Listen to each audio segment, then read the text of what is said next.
Halo semuanya, selamat datang di channel Kak Olins. Mari belajar bahasa Jerman bagi pemula level A1. Dalam pelajaran yang lalu, kita sudah belajar unregelmäßige Verben atau kata kerja tidak beraturan. Untuk video kali ini, kita akan belajar verben sein dan haben. Nah los, fangen wir an. Lektion 18, pelajaran 18. Sein und haben. Sein und haben. Dalam pelajaran 16 pada tema verben, saya sudah menyinggung sedikit tentang sein dan haben sebagai salah satu besondere verben atau kata kerja spesial. Lalu, apa keistimewaan dari verben sein dan haben ini? Sein merupakan Vollverb dalam kalimat yang tidak memiliki aktivitas atau kegiatan yang menunjukkan pekerjaan. Jadi, seinlah yang menjadi Vollverb-nya atau kata kerja utamanya. Yang kedua, sein dipergunakan juga sebagai Hilfsverb dalam kalimat perfect dan kalimat pasif. Sementara haben merupakan Vollverb yang artinya mempunyai dan sebagai Hilfsverb dalam kalimat perfect. Tapi untuk kalimat perfect dan kalimat pasif ini akan kita pelajari secara terpisah nanti di dalam video berikutnya. Kali ini kita hanya fokus bagaimana penggunaan sein dan haben di dalam kalimat dan bagaimana konjugasinya di dalam bentuk presence. Kita mulai dari sein als Vollverb. Sein merupakan salah satu dari unregelmäßige Verben atau kata kerja tidak beraturan. Sein merupakan bentuk infinitif, di mana verb stamnya adalah sei dan endungnya adalah n. Kalau masih ada yang bingung dengan unregelmäßige Verben, kalian bisa buka kembali pelajaran 17. Sekarang kita perhatikan konjugasi kata kerja sein dalam bentuk presence. Untuk subjek singular, ich bin, du bist, sie sind, sie es, ist. Plural, wir sind, ihr seid, sie sind, sie sind. Di sini kita melihat ada perbedaan konjugasi antara verb sein dengan verben lain ya, di mana verb sein mengalami konjugasi terhadap semua perubahan subjek, baik singular maupun plural. Dengan kata lain, tidak ada subjek yang menggunakan bentuk infinitifnya. Hal ini merupakan keistimewaan lain dari verb sein ini. Seperti yang telah saya kemukakan di depan, bahwa ketika sebuah kalimat tidak memiliki aktivitas yang menunjukkan suatu pekerjaan, maka yang menjadi verb dalam kalimat itu adalah sein. Sekarang kita perhatikan kapan saja sein digunakan di dalam kalimat. Yang pertama, sein digunakan bersamaan dengan adjektif. Seperti pada kalimat du bist nett, kamu baik. Atau pada kalimat die Frau ist arrogant, wanita itu sombong. Contoh berikutnya, ich bin fleißig, saya rajin. Jadi, dari ketiga kalimat ini, kita tidak melihat adanya suatu aktivitas yang menjadi kata kerjanya. Yang ada hanyalah subjek dan adjektif atau kata sifat. Jadi dipergunakanlah sein sebagai kata kerja utamanya atau verb verb-nya. Yang kedua, sein digunakan bersama dengan Nomen. Contohnya, das ist Katharina. Itu adalah Katharina. Contoh berikutnya, sie ist eine Pilotin. Dia adalah seorang pilot wanita.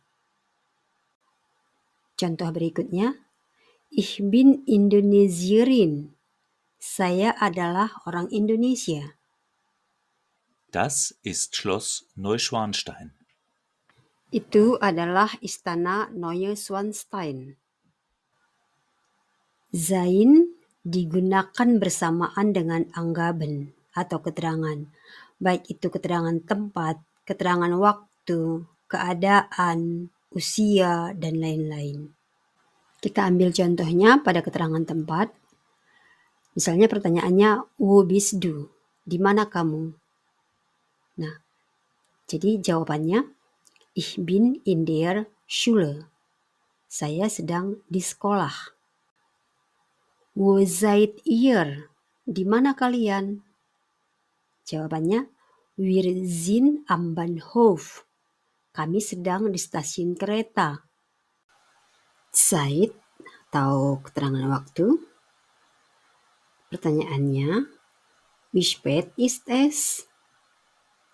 Jam berapa sekarang? Jawabannya, es ist 10:10. Sekarang jam 10:10.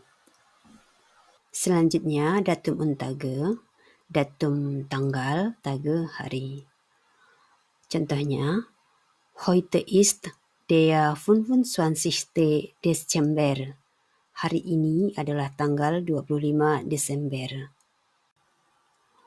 Heute ist Mittwoch. Hari ini Rabu. Selanjutnya keterangan keadaan atau Situation. Meine Oma ist krank. Nenekku sedang sakit. Ihr seid zu spät.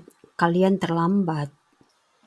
Ich bin 23 Jahre alt. Saya berumur 23 tahun. Itu tadi merupakan penggunaan verb sein di dalam kalimat. Jadi dari contoh-contoh yang sudah kita buat, kita bisa melihat bahwa di dalam kalimat-kalimat yang telah kita lihat, tidak ada satu pekerjaan yang dilakukan di dalamnya yang menjadi kata kerjanya. Jadi sein-lah yang menjadi kata kerjanya.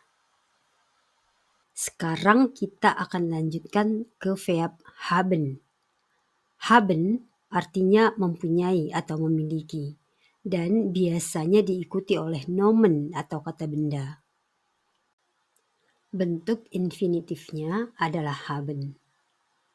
Verb stamnya hab, endungnya en, artinya mempunyai. Sekarang kita perhatikan konjugasi kata kerjanya di dalam bentuk presens. Untuk subjek singular, ich habe, du hast, sie haben, er, sie es hat. Plural, wir haben, ihr habt, sie haben, sie haben. Jadi, verb haben ini juga merupakan salah satu dari unregelmäßige Verben. Di sini kita lihat ya bahwa subjek du dan er, sie, es, verb stamnya mengalami perubahan dari hab menjadi ha. Kita perhatikan contoh berikut. Ich habe ein Fahrrad. Saya mempunyai sebuah sepeda. Contoh berikutnya. Hast du ein Motorrad? Apakah kamu mempunyai sebuah sepeda motor? Er hat ein Haus. Dia mempunyai sebuah rumah. Sie hat eine Wohnung. Dia mempunyai sebuah apartemen. Das Kind hat einen Ball. Anak itu mempunyai sebuah bola. Frau und Herr Mayer, haben Sie Kinder? Ibu dan Tuan Mayer, apakah Anda mempunyai anak-anak? Ja, wir haben eine Tochter. Ya, kami mempunyai seorang putri. Habt ihr ein Auto? Apakah kalian mempunyai sebuah mobil? Frank und Eleni haben kein Auto, aber sie haben ein Wohnmobil. Frank dan Eleni tidak mempunyai mobil, tapi mereka mempunyai rumah mobil. Jadi rumah mobil ini mobil tapi bisa dipakai jadi rumah ya, bisa di situ tidur, masak dan lain sebagainya. Tabel ini merupakan rangkuman dari apa yang sudah kita pelajari dalam video ini. Sein menjadi kata kerja utama pada kalimat yang tidak memiliki aktivitas sebagai kata kerjanya. Dan haben adalah kata kerja yang artinya mempunyai. Konjugasinya, ich bin, ich habe. Du bist, du hast. Sie sind, sie haben. Er, sie, es ist, er, sie, es hat.